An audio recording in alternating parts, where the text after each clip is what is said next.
Yes, yes. Peace and greetings, peoples from around the world. Shout outs to all my network of Awarians and to all my truth seekers. And today we have a Truth Seeker Series episode. And unfortunately, I had a interview today with Ryan Stacy that didn't go through, so we had to reschedule. That's going to be a great one that we're going to be providing on season 6. So people, I know season 6 was supposed to drop on July 1st, but we had to bring it back a little bit, and we're going to put out the first episode this weekend on Sunday. I'm going to go live as the very first episode to the introduction to season 6, which is the light is within you and all around you. And I am going to have another bonus episode come out tomorrow in the meantime. And we're really going to kick off season 6 as a doozy. Like it's going to be that season where that light is within you and all around you. Want it to be a very impactful 100 episodes, whether it's solo casting or guest podcasting. And really looking forward to seeing the participation from everyone that listens to the network of awareness and those that don't know about us just yet. So, with that being said, this is a pre-recorded episode that I did last week, and I wanted to hold off on putting it out. And now that it's a good time, and because I had this cancellation, I have some free time to get on here and put out this live broadcast, but with a pre-recorded episode. So, this episode that you're about to hear and watch is a interview that I did with Travis Blackburn, who's a young entrepreneur, almost 19 years old, and also a college student and a hustler, just a guy that is really making some power moves, but overcame some major adversity with drug addiction.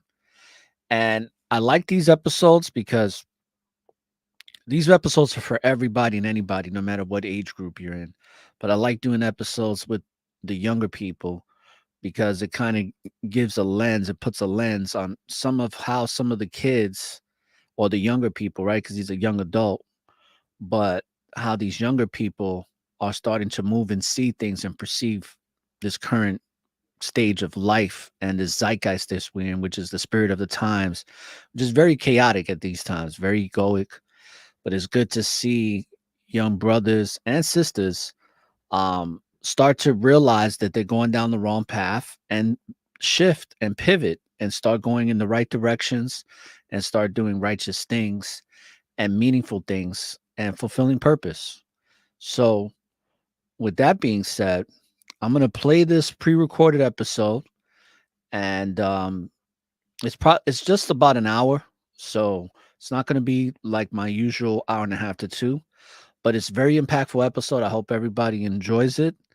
And the title of the episode is called The Newness of a New Man. And the reason why I titled it that is because Travis, even though he's 18 years old, about to be 19, from a young age, being addicted to drugs and kind of graduating and progressing like a lot of young people throughout the world, especially here in America, kind of progress in their drug addiction by starting out with, liquor and cigarettes, then weed, then cocaine, heroin, mushrooms, and whatever else you could possibly think of.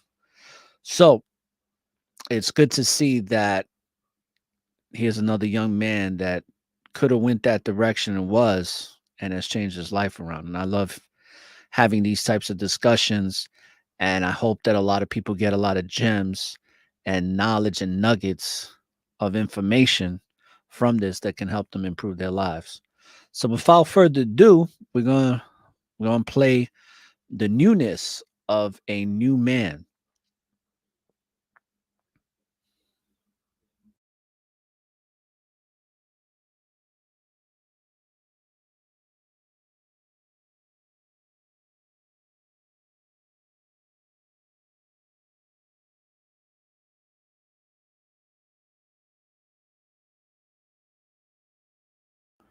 Give me 1 second, folks. Let's make sure I get it. Okay, here we go.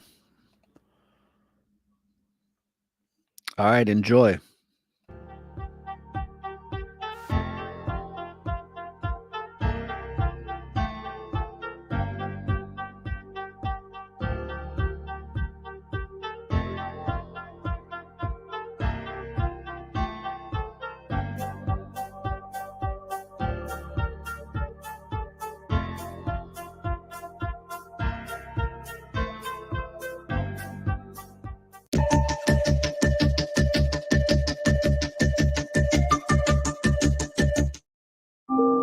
We live in a world ruled by tyranny, where knowledge is suppressed and ignorance is glorified. A world where propaganda and misinformation travel the airways at the speed of lies. But in the midst of the violence and chaos, a great awakening is taking place. And as the media empires continue to collapse, a new network is forming. A network of truth, a network of courage, a network of awareness. Peace and greetings. You are now tuned into the Network of Awareness podcast radio station, where we examine current events, politics, health, finance, and topics of cultural relevance in America and throughout the world, while bringing you insightful interviews with guests that will both educate and inspire you. And now, your host of the Network of Awareness podcast radio station, Aura the Informationalist.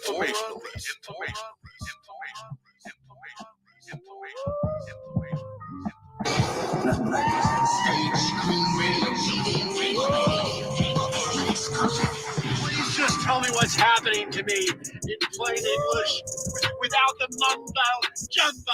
Aura is a network full of awareness and gifts like Aura, the informationalist. How you doing?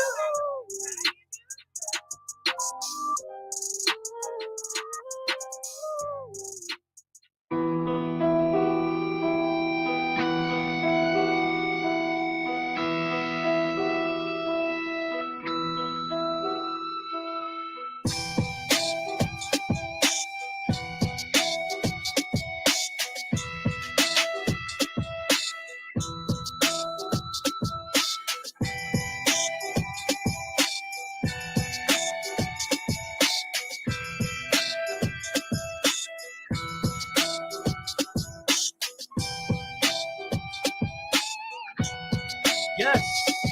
Peace and greetings, brothers and sisters from around the world. You're now tuned in to the Network of Awareness podcast radio show. I'm your host, owner, and founder of the Network of Awareness, or the Informationalist. Let's go. Today is an episode on the Truth Seeker Series, and I have a very special guest that's going to be very inspirational and enlightening for all the young people in the world. So no matter what age you are, I think that this guest is going to bring a lot of edification to having an understanding of what doesn't work and what does, and overcoming addiction and overcoming certain personal adversities that we have to experience in our life. And this guest is pretty young in doing so, and the sooner the better, right? So I'm speaking about none other than Travis Blackburn, which I'm going to be bringing on here in just a moment. And just to tell you a little bit about Travis, he's an 18-year-old student, entrepreneur, and he is a full-time hustler. And basically, he's just a guy who was addicted to hard drugs and alcohol from the ages of 12 to 18 years old. And he suffered severe anxiety and depression throughout that time. And now that he's changed his life, everything that has changed, and what it means to him to be a better version of what he used to be, and how he left his fraternity, got sober, and started this new life. That's why I decided to call this episode The Newness of the New Man, because we're going to talk about his transformation from the old man, or from the old young adolescent, to now becoming this new and improved, well-defined man that has a bright future as long as he stays the course. So we're going to talk about a couple of things that he's been able to do and accomplish as an entrepreneur, And also, we're going to discuss on some of the things that he's looking to do and to accomplish and how he's making a difference in this world one day at a time. So with that being said, let's bring Travis on right now. All right, let's give him a nice warm round of applause, people. So let's welcome Travis Blackburn. All right. How you doing, Aura? I'm doing really well. How are you? Good, man. That was a pretty cool intro. It's probably the best one I've seen so far. Well, listen, I appreciate that. And I always like to edify my guests and really give them the best intro I can, because it's very important that we give each other praises for what we're doing while we're still here, instead of trying to, do it when somebody's already gone. Absolutely, bro. You have a long life ahead of you. You're old enough to be my son, and I always like interviewing people of your age group that are really mature in understanding what's important in life and getting a really grasp of that early on. Because when I was your age, I mean, I was selling drugs. I was doing a lot of reckless stuff. You know what I mean? It was crazy. And it took me some time to really get myself together. It actually took a long time. So the fact that you're seeing these things, the fact that you're an entrepreneur and you're working and you're a student and you had to deal with the drug addiction and you're seeing how that doesn't work. Now, before we get started, I want to mention to you too, is that I hope that you stay the path, because just because you realize it doesn't mean that you're out the woods yet, because now that you have, the real test is to see how disciplined you can be in your sobriety, because now it's going to come even harder, the temptation. Yeah, for sure. Awaken with that truth in you, those demons, they're going to be like, oh, you think you're the shit now. You think you got away from us. We're going to hit you harder. But with that being said, let's start with your early childhood. What was your early childhood like, and where did you grow up? Yes, I grew up in Orange County, California. I was just that kid who would just go to the skate park every day, hang around. You look like a skateboarder. Yeah. And, we started like getting into like the vapes in 7th grade. And eventually that transitioned into the weed, and then the drinking, and then eventually the snow and the speed. And by 17, like I was going out to 3-day festival, like raves with like people who were like in their mid-20s, and we would do Molly, we would do ketamine, mushrooms. Like everything within the same night. And that was my form of fun growing up as a high schooler. I didn't have fun going to the proms. I didn't have fun doing the school dances or any like normal kid stuff. I just always hung out with the older kids and did shit that was 10 years ahead of my time, really.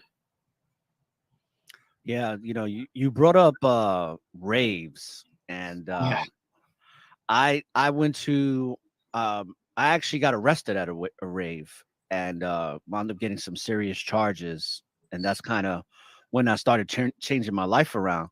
But I remember going to the raves and seeing a lot of people ODing at the raves. Yeah. One crazy thing about me, just to give you a little side note, since we're talking about this, just to kind of let you know where I come from. Mm-hmm. I took 9 ecstasy pills in one shot. Okay. And I stood up for 3 days. Now, technically, according to the doctors, I committed clinical suicide, because you're not supposed to take that amount. But for whatever reason, that's why I give all my praises to the Most High God, because I truly believe that there was a higher force that kept me alive from not even ODing or getting into some type of risk of life where my heart could have stopped or whatever these things that could have happened by doing that. And I remember that when I would go to these raves, there was so many different drugs around. You know what I mean? It was a high level of drugs. There's a lot of energy there that seems like it's positive. And to a certain degree, it is because you have people coming together peacefully and wanting to dance and listen to music. But then there's that other element that makes it very dark. It's And it's not organic, you know. It's like yeah, um, you know, the next day is what you pay for. I mean, it might be cool in the moment, but the next day, like everyone's at a very low energy, in my opinion. And like, it's kind of like, you know, you're paying you. It's There's no balance at all. You know, you're paying. You're getting an unequal amount of happiness in the moment, and then when you wake up the next day, it's just straight chaos. I remember when the sun would come up, it's like it hurts you like a vampire. Yeah. But you know what's interesting too is I was selling drugs at that time, and I made $25,000 in 4 hours, and I was feeling myself so much. My ego was like off the charts, and I thought I was going to be the next Tony Montana because I made 25 grand in 4 hours. But I wound up getting arrested like 3 months later at a rave in New Jersey, and all the signs were there. And I say this to you, Travis. Sometimes when things don't go as planned, when you're making plans and it just seems like nothing's working out, it's probably in your best interest to not follow through with that. Because that's what happened with me. We kept getting lost. We got lost 4 times. And I should have thought to myself, maybe we shouldn't go here. And of course, we went there, and the rest is history. I wound up catching a felony for that. And I didn't even wind up selling any drugs, but it was a sign for me to stop doing what I was doing. I already felt it in my spirit, like, I don't want to be doing this no more. So I left it alone. So let me ask you this. Did you grow up in a nurturing household, like with a mother and father, or did you grow up in a single parent household? Single parent. It was just my mom and I. Dad was Okay. picture, and my mom was awesome, bro. I mean, she still is. You know, I call her like a few times a week. You know, I'm in Oklahoma right now while she's still in California. But yeah, and it was tough for her. I mean, she had to like kind of play the role of like the father and the mother at the same time, all while being a flight attendant. So she was gone half the time. And but she did an awesome job. I mean, yeah, I went through that route at a really young age, but I wouldn't have had it any other way because I was able to make it out of it and being on the path that I'm on now. You know, it was necessary. I needed to go through. What brought you to Oklahoma? A college? Yeah, so I'm going to Oklahoma State right now. Or actually, I just dropped out a couple weeks ago, and I'm moving to Miami to pursue my coaching business down there. And I know I just recently happened to haven't had the chance to update the bio, but yeah, my grandpa went to Oklahoma State, and he said if I came too, he'd pay for my tuition. So that's what got me out here. But I ended up just really falling down the rabbit hole once I joined a frat down here. You know, I had my drug addiction going on throughout high school, but once I got here, it was the drinking that really picked up, and the fact that I was trapped and I didn't have a place to go to after the party was over. It was like one never-ending party because I lived in that frat house. And yeah, that's how it works. Yeah, shout outs to everybody in Oklahoma. I got a lot of listeners in Oklahoma. That little excerpt you heard me play or the informationalist, that's from a rapper named Yazun. He's an MC out there in Oklahoma, very well known. But hey, more power to you. You're getting away from that. I'm actually in Florida, so maybe one day me and you can hook up. You know, I'm in St. Petersburg, Florida, but I travel throughout Florida. So definitely be careful in Miami, bro, because you talk about getting away from the fraternity. Miami is like a fraternity. It's like a never-ending party over there. You know what I mean? Yeah. It's like a little New York City. I come from the Bronx in New York. So Miami is very much like New York City, but just tropical. Very fast paced. So just be careful out there. It's not totally in Miami. It's a little bit outside. It's more like Pompano Beach area. So I'm I'm out of like the complete chaos, but okay, that's good. but people keep telling me that, and I'm like, I'm so dialed and so focused and I've found my definite purpose. I'm really not worried about it. Wonderful. Definitive purpose is a good thing. And just focus on the entrepreneurialism, man, because really it's going to take quite some time to really build it. It really never ends, to be honest with you. But to build it, to get it to where it's sustainable, it takes a lot of hard work, a lot. So let's talk about because you said you started doing drugs at the age of 12, which is very common, especially in places like California, New York, Florida, and you live.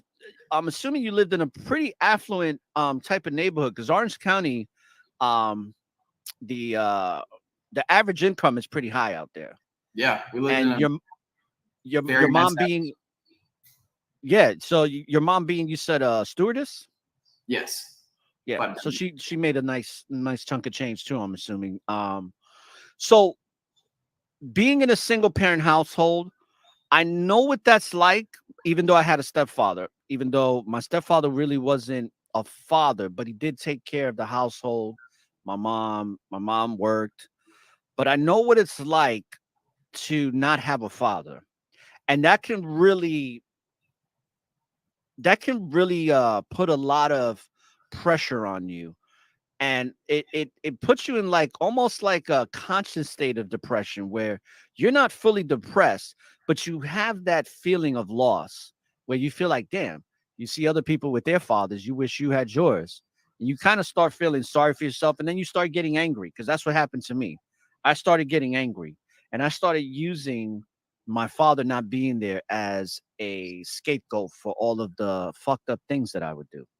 yeah, And it was like an excuse. It was like, oh, my father's not here. This is why I'm like this, you know? Well, you right. don't like my attitude? Well, I didn't have a father, so deal with it. But what kind of, take the listeners down a journey, paint that picture for them, what it was like in the early time of your drug addiction of being 12 years old and what kind of led you to that. Because I know you said the vapes and everything, but I want you to go a little bit more in depth on why you started doing the things you started doing and how it, tragically, well, I shouldn't say tragically, but how it negatively progressed.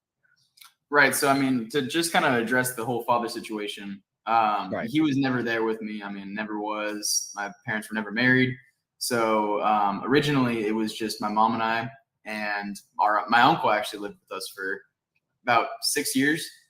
And in a way, he was kind of that father figure. So I had like someone, but Right. by the age of 8 or 9, he was gone. He moved away to Texas. So I kept in contact with him, but I guess you could say I had a little bit of a father figure. And the thing about him was that he was always like that cool party guy. My uncle was, he was Oh, always like, not like crazy, crazy party. At least he wouldn't show it much to me, but he would always be right. like smoking the cigarettes. My mom was a big smoker.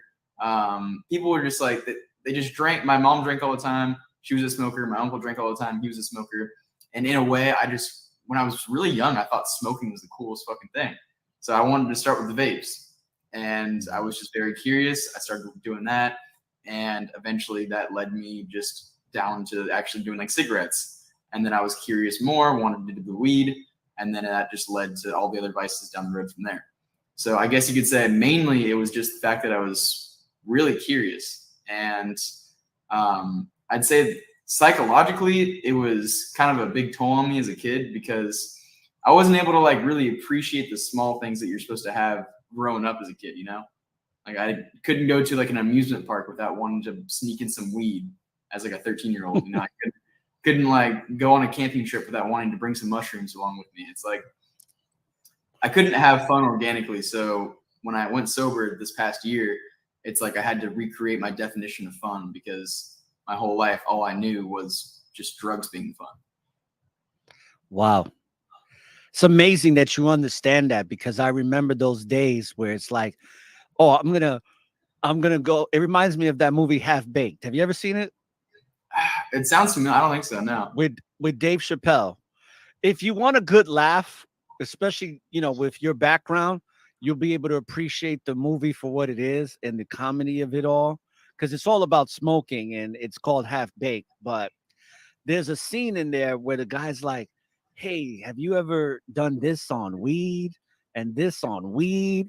And it was like you start to not understand the process of being a human being with all of your faculties intact and not any of them being enhanced to where every time you want to do something, you're like, it's going to be so much better with weed or Yeah. with, like you said, with Yeah. shrooms. Like I could go on this roller coaster sober, but how would it feel if I went on high on weed? Exactly. No, and then that Yeah. progresses more and more and more. Like I remember by 15 years old in my freshman year of high school, I was going on a snowboarding trip with my friend to Mammoth. And we were like, oh, snowboarding would be fun, dude. But what if we took a tab of acid before? And then like we ended up doing that. We ended up just tripping balls and like going down this mountain. Like it was fun as hell, but I mean, you got to learn to like appreciate things for how they are and just let things how they are. I mean, it's just more organic, you know. It's not something you need to do. And it's so true, because it's like you can get high, you can get those same endorphins to trigger without having to manipulate it. Right. And I think a lot of people don't understand that, is that you can get high off of your life, off of everything that's already inside of you when you're doing things that are meaningful. Because a lot of times listening to your story, it makes me think, damn, I missed out on a lot of experiences that I thought were fun, but I wasn't really experiencing a true reality. I was experiencing an altered reality. So when I would go on that roller coaster, I mean, we would literally light up bowls while the roller coaster's going up, right? Yeah. And it's funny, but it's like this is what we used to do. I remember going to Great Adventures in New Jersey and doing that. And it's like I was, and let's not even forget about this too, because this is something very important. That when you're doing stuff like that, you're putting your life in danger, not just because you're getting high in an altered state and you can slip up and do something that make a mistake because your faculties are not operating at an optimal level. But you also got to always weigh in the police and getting arrested for doing things like this. And there's always that factor in there, and that can ruin your whole entire life. One little small mistake with drugs, there's people in jail for a one-time offense for 25 years in prison for a one-time offense. So you always have to factor that in as well. Was there any moments, because I had several when I was a teenager, because I ran away from home when I was 15 and I started selling heroin in Manhattan, in Harlem. And I went through some real supernatural experiences. I'm talking about some real like holy shit moments where it was very spiritual and some things that you like see in the movies only. And I went through that.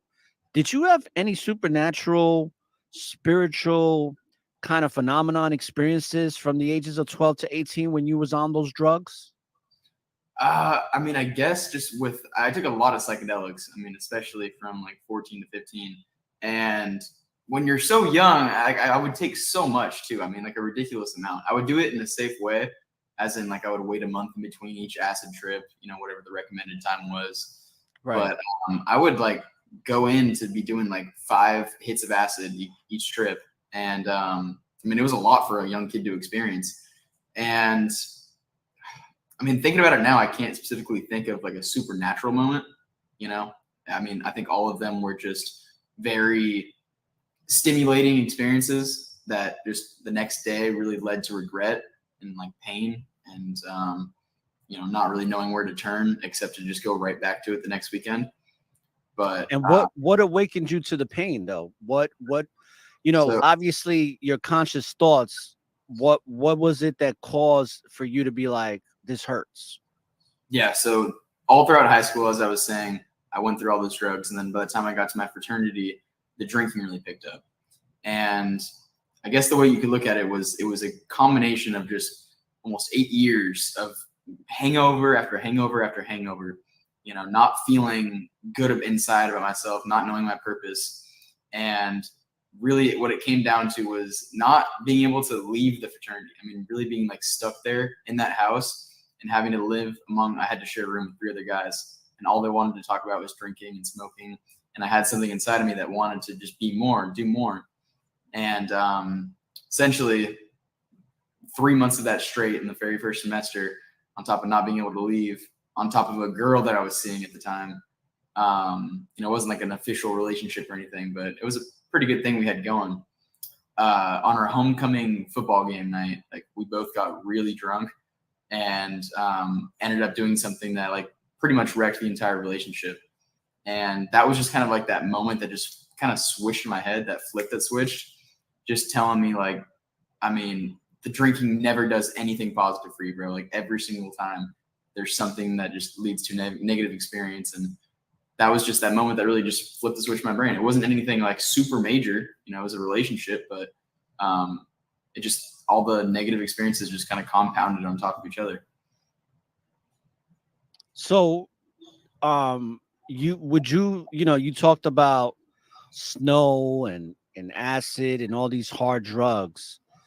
And you talked about feeling like shit the next day. Was there ever moments where you felt very guilty for what you were doing and felt like, why am I doing this? You know, I'm messing up my life? Because a lot of times when I would do drugs when I was younger, even in my adult life, when I would do certain drugs, I was just like, I would be laying there in my bed, high as hell, and like having this feeling of like, what's going on here? Like, why am I doing this? You know, I'm such a bad person. I'm such a piece of shit. All these thoughts would go through my head.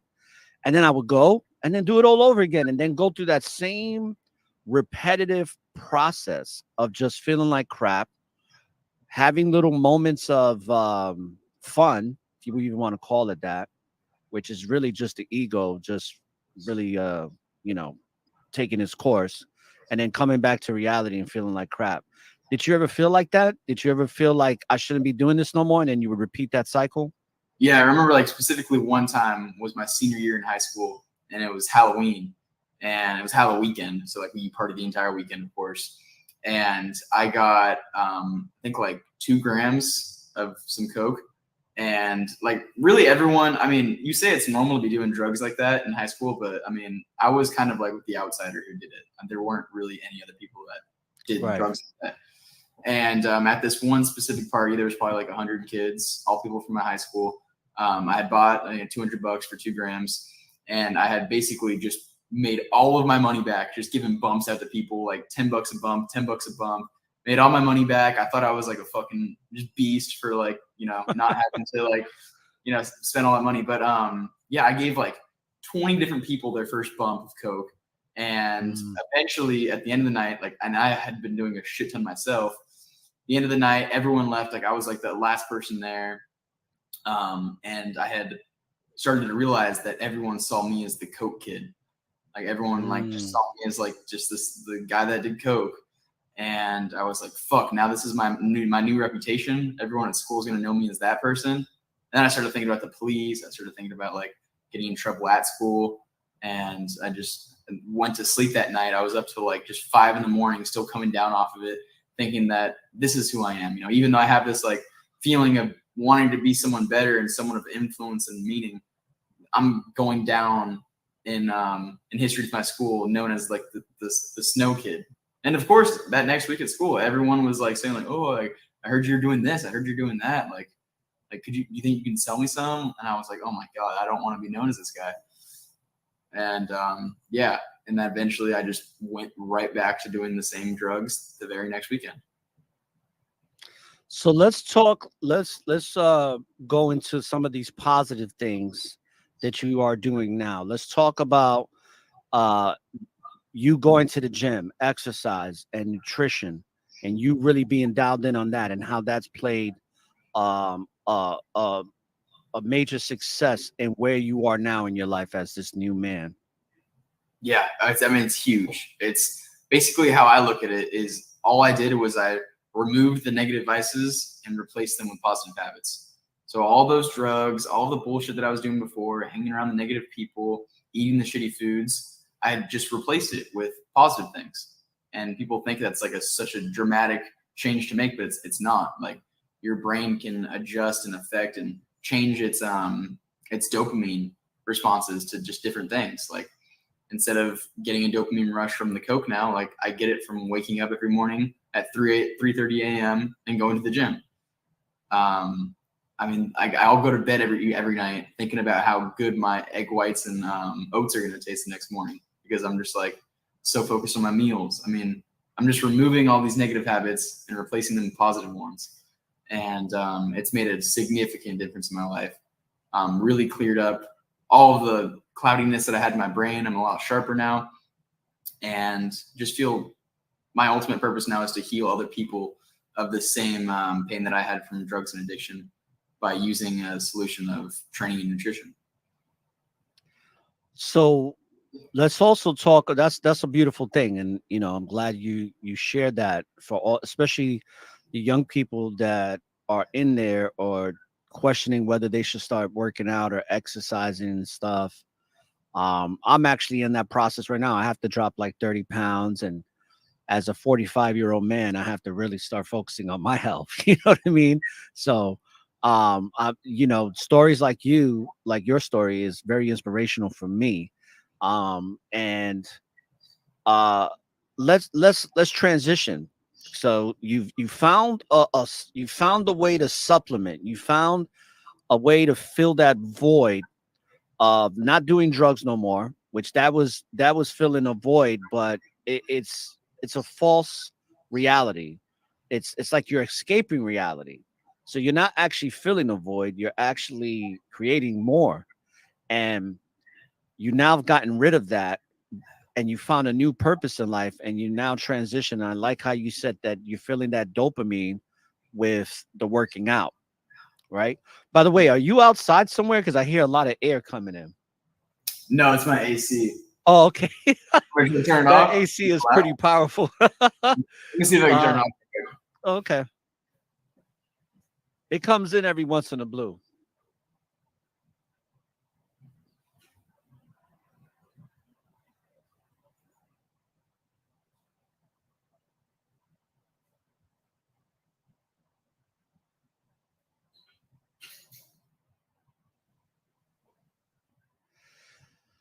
So yeah.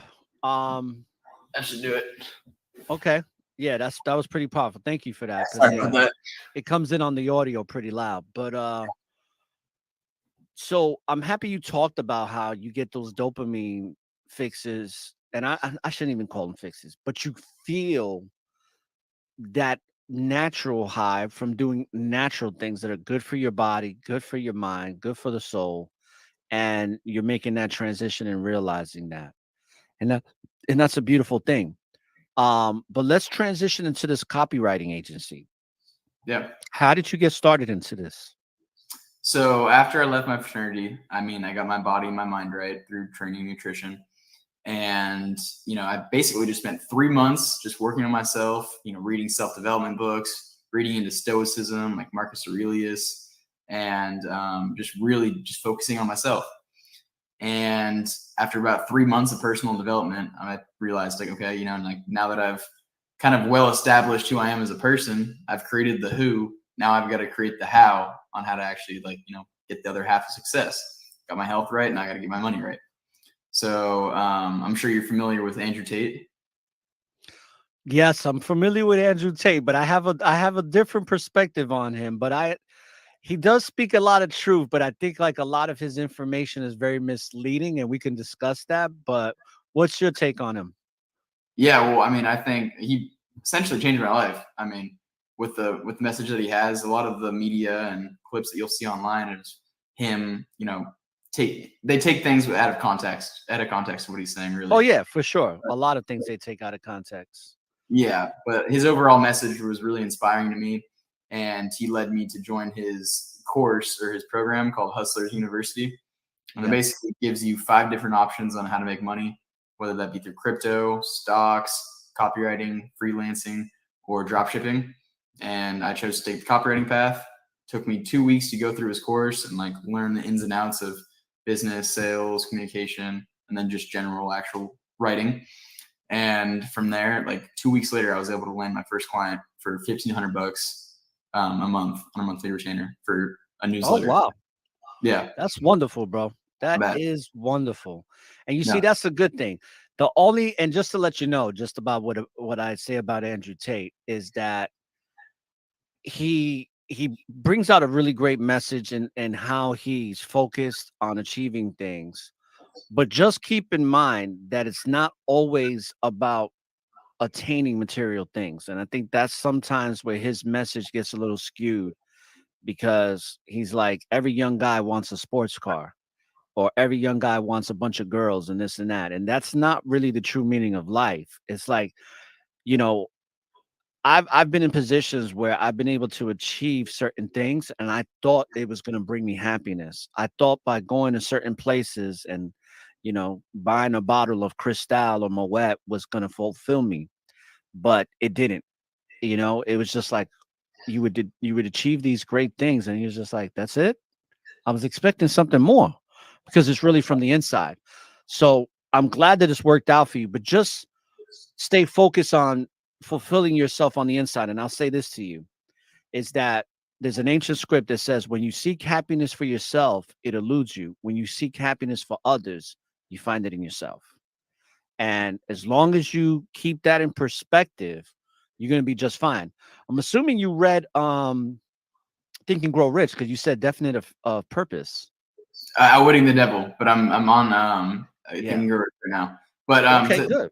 yeah, Outwitting the Devil. I mean, that was an amazing book. I mean, so good. But to add to what you just said, a perspective that you can kind of look at it from, which is pretty much how it really got me going, was from a young person's perspective. I mean, every young kid wants the Lamborghini. They want the girl, they want all that stuff. So that's kind of how you bring them into like the hustling like mindset, And once I got up to the point where I was making $7K a month, I had actually just recently gone back to California to visit, and I had so much extra spending money. I was like, "Fuck it, let's go get a Lamborghini for the day."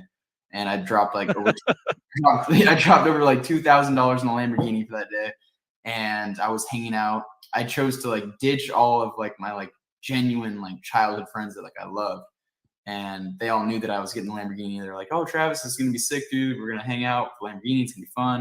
And I'm like, "Yeah, bro." Like, I hung out with them for a little bit. Was a complete douchebag. Like, I had them like take videos of me as I was driving. I like was like stagnant of them like playing music in the car. And I was like, all right, like later, like I'm going to hang out with the other dudes from Newport Beach. And we went out to like all these fancy restaurants. That we got like a private booth at this sushi place. Like, we were basically doing all the things that like I envisioned being the coolest thing ever. Driving a Lamborghini, having the expensive cars. And it didn't hit me until 2 weeks after I got back to Oklahoma that like I had forgot what my entire definite purpose was. My entire definite purpose was to just live this life of like sobriety and appreciation for literally just being alive and then healing other people of that same pain. But somewhere along the way, I just got caught up on the material objects like the Lamborghini, the nice cars, the dinners and all that. And I mean, I ended up like calling all my friends up and like apologizing to them because I was like, dude, like, I don't know what happened to me. I don't even like these people that I'm hanging out with. They're not even like people that I want to be around. I'd rather be around you. And, he even noticed it. He's like, I had a feeling this conversation was going to come, and I appreciate you calling me, and, we're totally good. So That's wonderful. I'm glad you realized that because that can lead you, like, it could just take you so far away from all of that. And, a Lamborghini is a nice car, but it's just a car. exactly. It's going to do the same thing for you that a Toyota Corolla could do. It's going to get you from point A to point B. It just looks a lot nicer. Right. But the reality is you don't need the car. You know what I mean? Because in reality, you're the Lamborghini. Right. You're that spiritual being having the physical experience. You're the embodiment of everything that is and ever will be. And just the fact that I'm talking about this right now, since you are into personal development, I highly suggest that at some point in time that you pick up the Bible and look at it as a personal development book, especially the New Testament. Because when you read that, you'll really get a lot of gems on how you are supposed to be as a man operating in your body spiritually and having a lot of morals and principles in this life, because we're in a time right now where people your age, the way society is being engineered and conditioned, they're trying to get you to self-destruct early on in life and lose yourself. Kind of like what you kind of realized that you's like, hey, I was acting like a dick and I was in my ego, right? Ego standing for edging God out. Because when you start looking at things spiritually, everything changes. Because at the end of the day, that's all that really matters is the spirit. All of this stuff that we have here is an illusion. Now, the law of attraction is important because we can manifest things to happen. But what I would suggest to you, and I think that you're on this path based on the little bit that I've gotten to know about you, it's all about your intentions. If your intentions are right, whatever you manifest throughout those intentions to serve a higher purpose that's greater than just you, but it serves the collective and those around you, you're gonna be really good. Because Yeah. just like you were serving those kids and they knew you as the Coke guy, you can be serving people knowledge, wisdom, and understanding. You could be serving them on how to get their life together. And they'll be like, oh, that's Travis, the entrepreneur. That's Travis, the guy that makes shit happen, opposed to the guy that's ruined my life because he gave me a And bump, that's the thing. But yeah, no, I mean that's back to the Lamborghini thing. Like it was really deep because I mean I had to like shift purposes. I mean before it was just chasing after like having like status and money and the Lamborghini and like women. So I had to like really kind of shift. I'm like, okay, like what do I want from this, you know? And that's when I actually like kind of had a really like big connection that I felt with God, the universe, a higher power, whatever it right. was.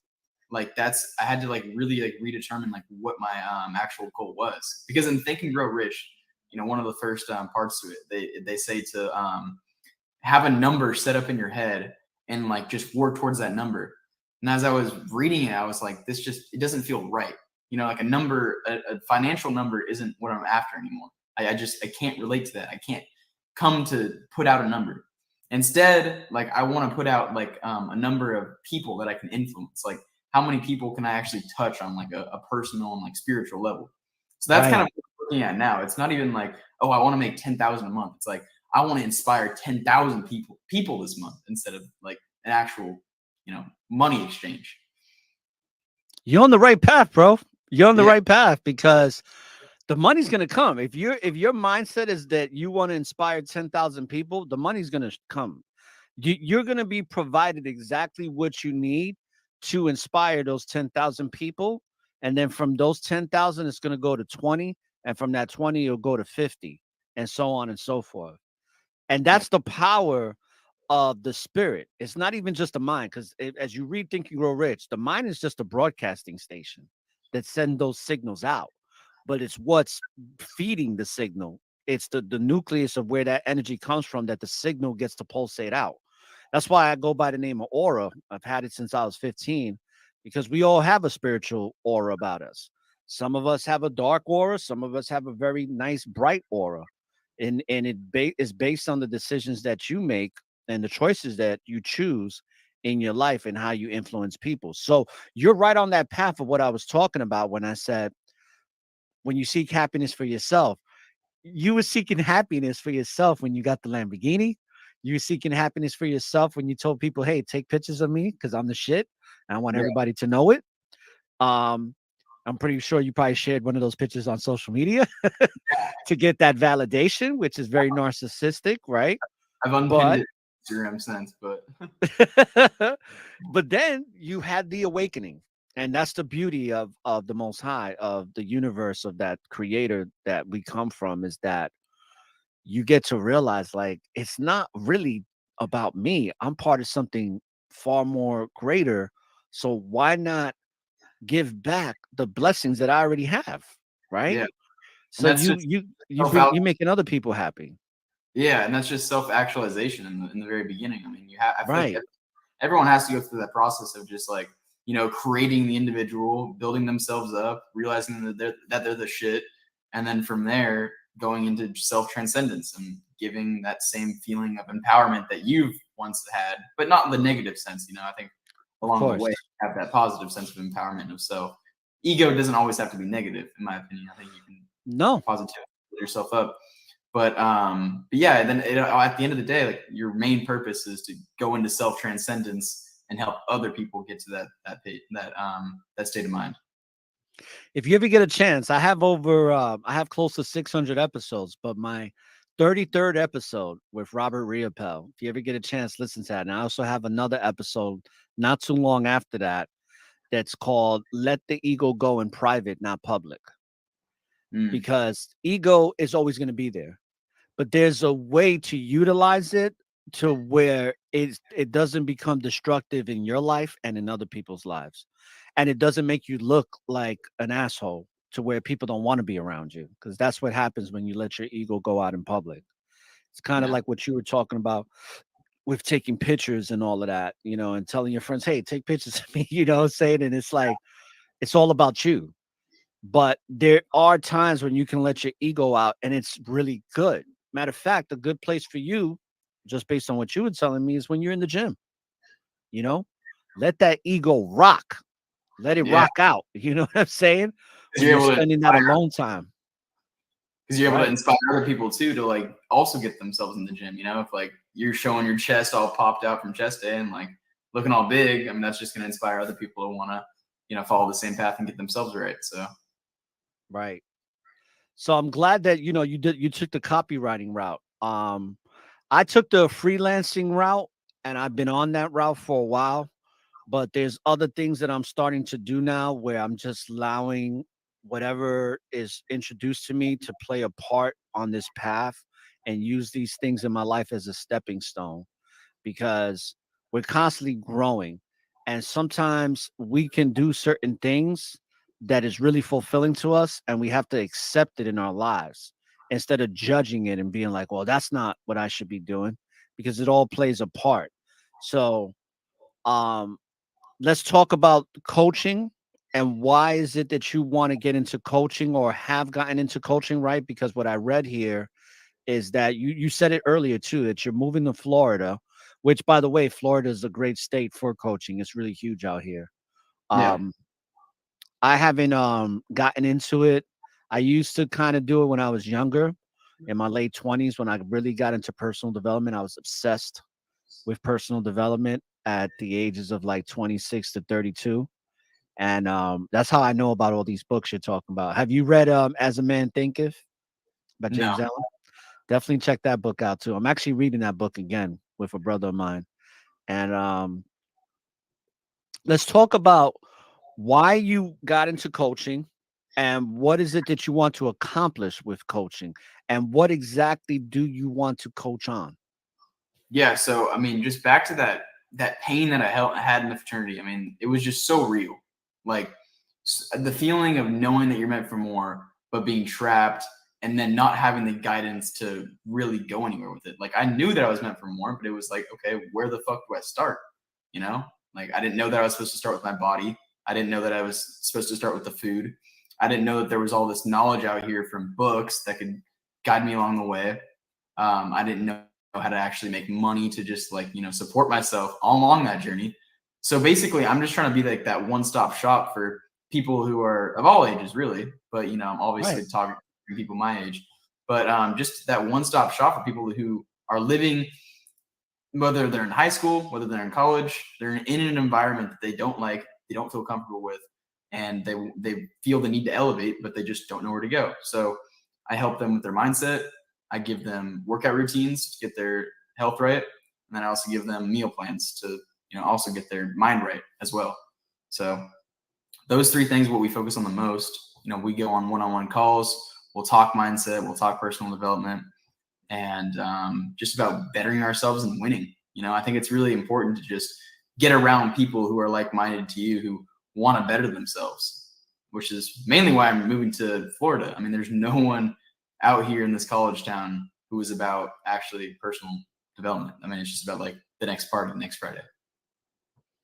Nice. So I see now, is your Instagram page really your only site where people can get in contact with you? Yeah. Yeah. It's Okay. Travis with two S's, Blackburn. Yep, On we're Instagram. gonna share it on the screen real quick to let the viewers see this. And then Perfect. for Yeah. those that are listening, of course, Travis's information will always be in the description box. If you want to follow him on Instagram, get some of his coaching services, find out more about what he's doing, you can follow him at let's see here. It's at Travis S. Blackburn, right? That's it. Travis S. Blackburn. And you know what I'm gonna do right now, Travis? I'm gonna follow you. There we go. Perfect. I I'm should that follow. following you now. I should that Um, follow. so you'll see that networkofawareness.com won is following you now. Um, you in this short period of time, Travis, you definitely have inspired me. And I always get a lot of joy and fulfillment in interviewing people like your age. I don't get to do it much, but I do get to interact with young brothers like yourself, outside of the podcasting industry, and people that I get to help and mentor, but that they mentor me too by seeing their growth. Because I feel like, even though I'm, getting closer to 50 years old, I feel like when I see people like yourself, it's very inspiring when I work with people like you, because I get to learn a lot of things about, in the sense that this is important. Whatever it is that I'm doing, whatever it is that I know at this age that I'm at now as a middle-aged man, and when I see it in a young person, I'm like, I got to go even harder, because these people, like, I feel like I have to be that inspiration for the young people like you that are doing it and are inspiring others, but to be a reminder to you that you're doing the right thing, just Yeah. in case those little demons of doubt come in, because they will. There's sometimes when we just not feeling our best selves, and we'll question ourselves. And that's why you need a good support system to let you know, like, hey, I'm here for you in those times where things are not going well. And usually when things are not going well is when you create those things in your mind, when those self-doubts come in, or when something doesn't work out that you really want to happen. And a lot of times, if you can learn this at a young age, is that when you get a loss, your loss is really just a lesson. Failure is, and as you've been reading in personal development, you should welcome it. You should welcome failure. And I think a lot of people don't want to. A lot of people your generation, they take failure as, that's it. My life is over. Yeah. It's gone to shit. And they're not realizing that they just fell down temporarily, and then you just pick yourself back up and you're better than ever. Failure is a great thing. It's good to find out what it is that you did wrong so you can do it right. And then Mhm. you can teach somebody else to do it right as well. That's why we go through the failure. That's why we go through the adversity. So you're doing your copywriting agency. You're making 5 to 7, 8 grand a month. You're gonna be making way more money than that a month. Um, it you've now How long have you been sober for? Going on 4 months. 4 months. Okay. So it hasn't been that long. It's yes. I mean, I left the fraternity in October, and I went 3 months, and then the self doubt and everything came in. I was actually, I know it sounds, you're not into nutrition, it doesn't make much sense, but I was on a bulk, so I was having like about 4 times the amount of calories than I should have been having, and then just totally clouded my mind. Right now I'm only on 1,500 calories at 70 grams of carbs, so I mean, I'm sharp, I'm dialed, I'm ready to take things on, but I started to kind of stray away from my purpose, and I went out to the bars one night after 3 months of being sober, and the universe just hit me with shit. It was honestly crazy. I mean, like, I won't get into all the details, but I mean, the energy that I felt in the bar, I couldn't like be myself. I couldn't talk to people. I couldn't like really enjoy it at all. And then all throughout the night, these like little things just kept happening to me along the way.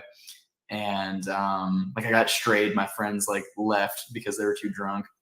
They drove an hour back home, and I was like stuck on the streets at 2 a.m.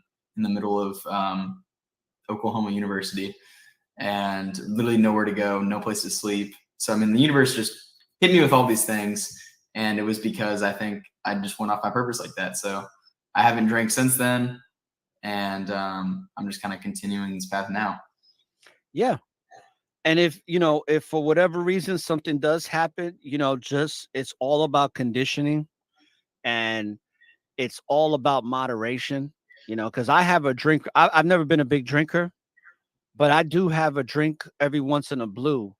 And I understand that there's nothing that you should be doing in excess.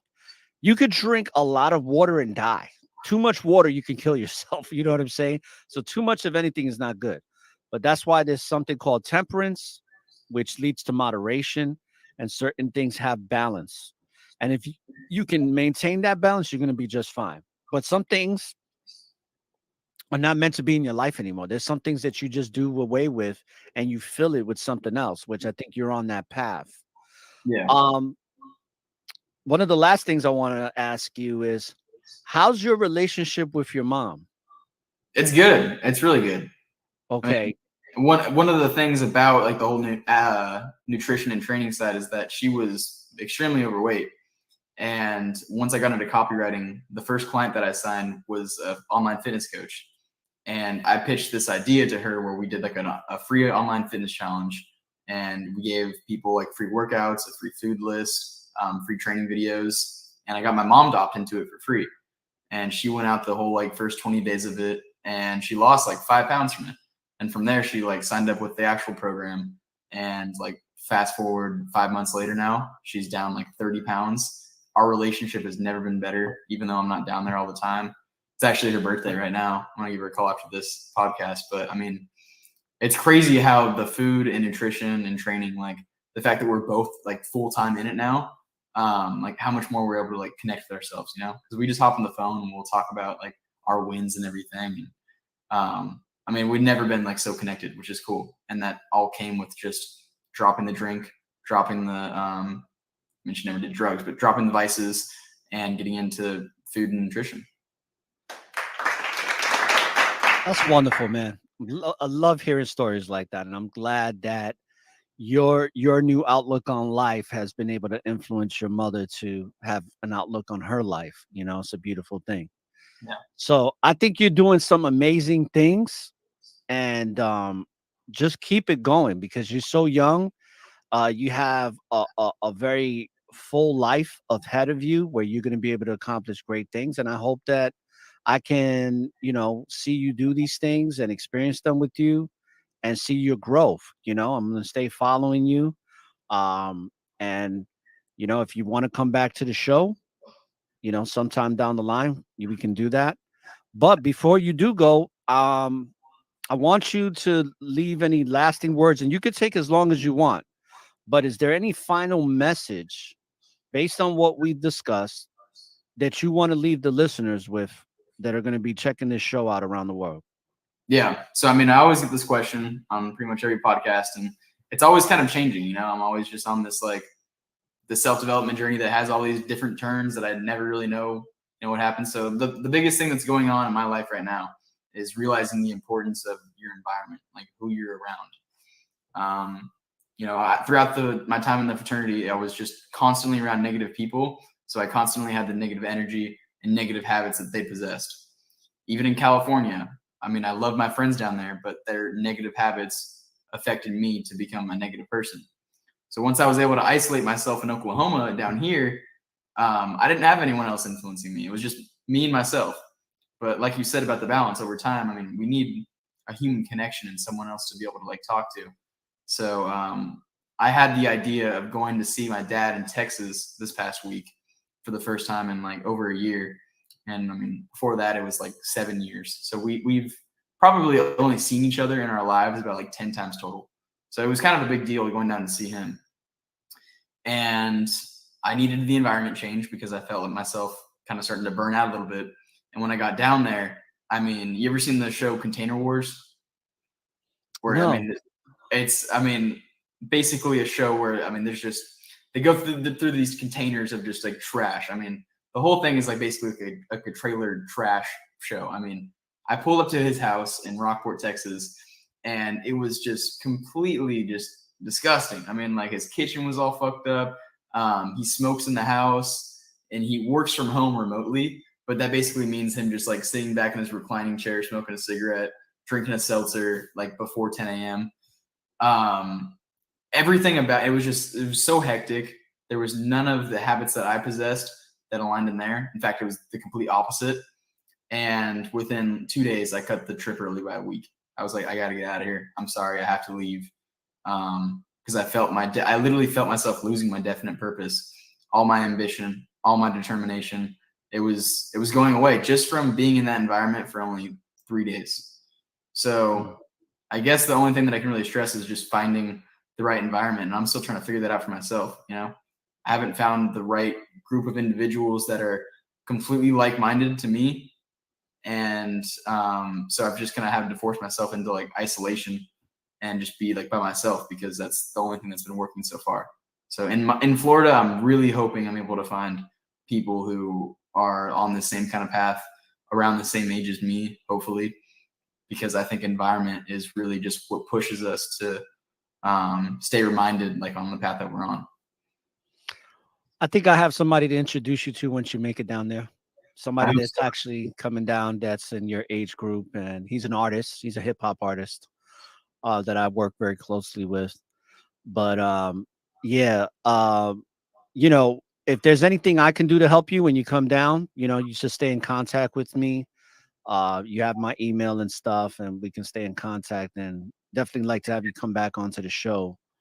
But just stay the course, because it doesn't get easier, and I'm glad that you were able to reach out to your father, because that's very important. And I'm just going to say this to you, because I grew up without my father. My father lives here in Florida, and I've seen my father a few times, but I have a great relationship with him in the sense that I love my father, even though he wasn't there for me, and that weighs on him more now than it does on me. And I don't know if you're here yet, but the reason I'm going to share this with you is because this is where I was at. I was in a place where I was I had a lot of like animosity. I had a lot of I just had a lot of things that weren't helping me grow as a young man. But the moment that I forgave myself for all of the things that I put myself through, or that my father wasn't there for me, and then I was also able to forgive my father and not hold any resentment, not only for him, but more importantly for myself, my life really transformed. So I share that message with you, because a lot of times, like, you saw your father the way he was living, you knew that that's not what you wanted, but at the same time, that still is your father. Like, if it wasn't for him and your mother, you wouldn't be here. So you got to love your parents, honor them, but at the same time, understand, like you do, that that's not who you are. You're just an extension of him, and see all the good things in him, but at the same time, forgive yourself for any of the mistakes you made and move forward, and you're going to be just fine. Because that's what happened with me. I just figured that out in my early 30s. I figured that out at like 31 years old. And that's a great point. And I think kind of the idea of it is like, I do love my father. I'm not trying to like hop on here and like, just Right. talk about him. Like I do love him. I think what it really comes down to is the fact that, like, people who become on this self-development path, is that the fact that they still love these people in their life. They just hate their habits. It's as simple as that. Like, all of my friends back from California, like, that I grew up doing drugs with and drinking with and everything, I still love those people. Like, the memories that we had coming up, like, I'll cherish them, even though they were fucked up. They're still like close to my heart, and I love those people. But I just hate their fucking habits so much. And it's true. You can love them from a distance, because let me tell you something. I cut out a lot of people in my life, and especially in 2019, I cut off a 23-year friendship with one of my best friends, that I thought that me and him were going to be best friends until we die. Yeah. But the moment I cut him out my life literally transformed the next day. Like, it got so much better that I can't even put it into words. And he's made contact with me. It's been very negative just this past year. And it made me realize that the decision I made was the best. So we can still love those people, but we can never be around them again, because they're not there to serve a purpose for us anymore. Right. They're past. And we can love them for the purpose that they served at that particular time. But like I tell my friend, take one, that he's a little bit older than you. He's about 24. And is that we talk about stepping stones. There's certain people are just meant to be a stepping stone in life, across the pond of life, to where we step on that stone for a little while, and it keeps us safe and secure from drowning or getting in the water. But it's temporary. It's like we move on to the next thing. And some people are just like that in our lives. That's a really good perspective. I like that. So with that being said, Any other final comments before we end the broadcast? No, man. I mean, really, it just comes down to I would love to connect with you down there in Florida when I get down there. Right. Which part of Florida did you say you're from again? Oh, I'm in St. Petersburg. St. Petersburg. How close is that to Pompano, roughly? Let's see. I think it's about an hour and 45 minutes to 2 hours away. Okay, perfect. Yeah, bro. Yeah, I'd well, love to connect. I mean, I'm just trying to meet as many people that are like-minded like us as I can, because I think just having that solid foundation, like that brotherhood, that network is like super important. yeah, it's in the Tampa Bay area. So if Okay. you ever, because there's a lot of coaching opportunities, especially with exercise and health, like you're in Mhm. Tampa. I mean, it's huge. It's a huge market for that. So if you ever come down here, we can hang out in St. Petersburg and downtown. There's a lot of great things out there to do. And also too, Alex Sanfilippo, who is the founder of Podmatch, he has they have these major podcasting kind of conferences in Tampa. So you being a guest on Podmatch, they'll welcome you to come to that. So that's another place where we can meet at too. You meet some really great people. All right, so I want to thank you for coming on to the show, Travis. I want you to stick around for a little bit while I do this outro, and let's get a nice little amped instrumental here. By the way, Travis, do you do any music or anything like that? No, but I love music. Really Okay. love music, yeah. All right. Hip hop, So Kanye. Kanye's my favorite for sure. But okay, great. yeah. Yeah, I got a lot of music to share with you. Some really great artists that putting out some really fire music. Sweet. So let me just do this outro real quick with you, and then we'll end this broadcast. Let's see here. No, let's go with this one right here.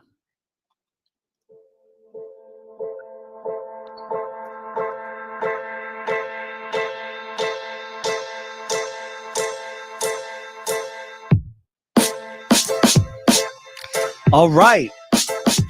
So I hope that for the brothers and sisters that have been listening to this broadcast, I hope that you got great edification from it, and that really pay heed to the message that this young man Travis Blackburn gave for you today, and really just pursue that which is your purpose, that definitive purpose, and be dialed in like this young man is, and be the best version of yourself today and tomorrow and from here on out. And I hope you enjoyed this Truth Seeker Series episode called The Newness of a New Man. And this episode was really important on the importance of becoming the new man or the new woman, all right, in life. No adversity is strong enough to make you fail permanently. The only adversity that we have in life is the one that helps us grow individually so that we can help people collectively. So with that being said, when you live in the present, there is always an opportunity for a new beginning. And don't look for the light at the end of the tunnel, because the light is and always will be within you. So light up that tunnel, light up the darkness, and peace, love, and light, and may the force of the Most High be with you. Peace and blessings.